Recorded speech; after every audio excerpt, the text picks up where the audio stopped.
Katulad ng kanilang paghaharap last 2023 second AFC, sa loob ng 5 sets tumakbo ang laro ng Choco Mucho at PLDT.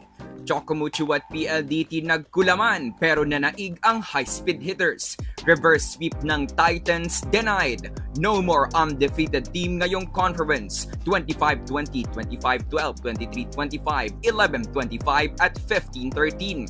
Classic Kim Fajardo muling nasilayan. Superhero defense ni Tang Ponce na uwi sa wala. Kisha Bedonia clutch sa 5th set. PLDT di nagpadaig sa crucial call ng referee. Good day ka-trending, this is Ron Michael, the voice artist of this channel. Ngunit bago natin yan pag-usapan, huwag mong kalimutan mag-subscribe and click the notification bell para updated ka sa latest Pilipinas Bollywood trends. Bumungad ang net violations ng magkabilang koponan.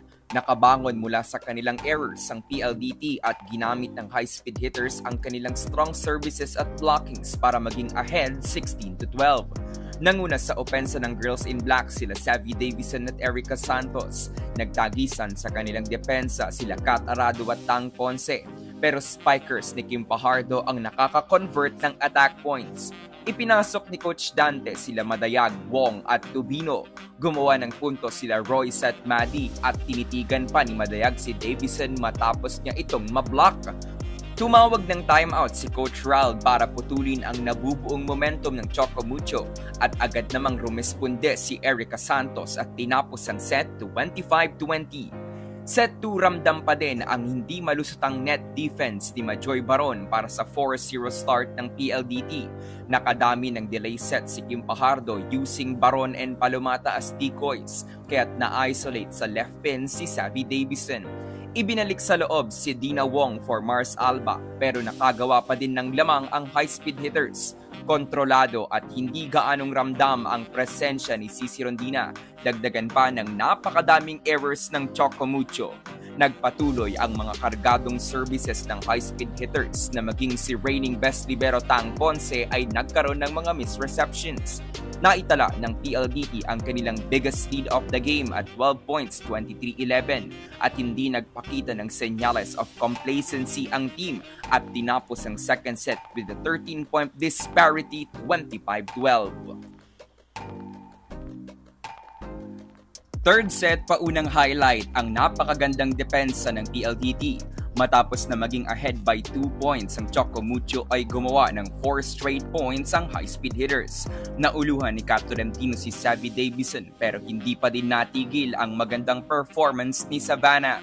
Muling nagtala ng komportableng lamang ang high-speed hitters at kapansin-pansin yung malaliberong depensa ni Kim Fajardo. Nakadikit ang Choco Mucho sa pangunguna ni Cap Tolentino at ibinaba ang lamang ng PLDT sa isa.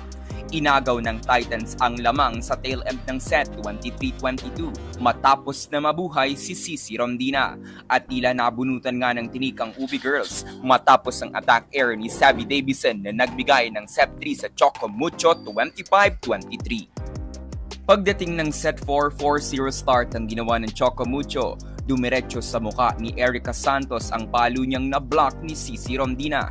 The tables have turned dahil sa Choco Mucho naman pumabor ang lahat ng aspeto ng laro from defense to offense.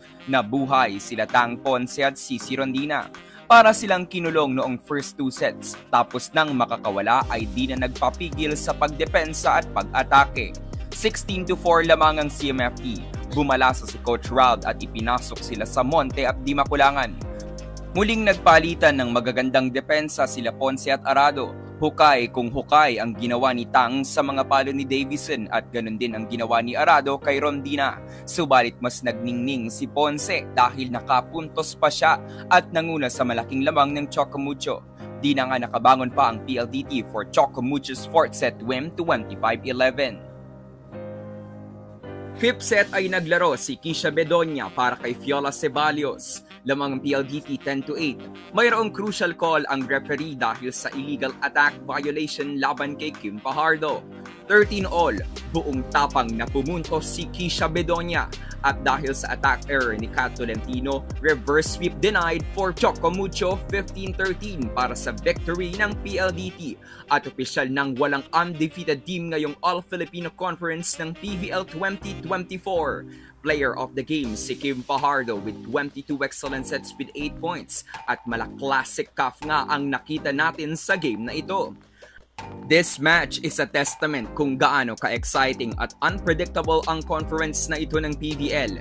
Walang teams ang dapat na maging complacent, walang automatic spot in the Final Four, at lahat ng games ay dapat na trabahuhin. Ika nga ni Joey Villar, anybody can beat anybody in the PVL.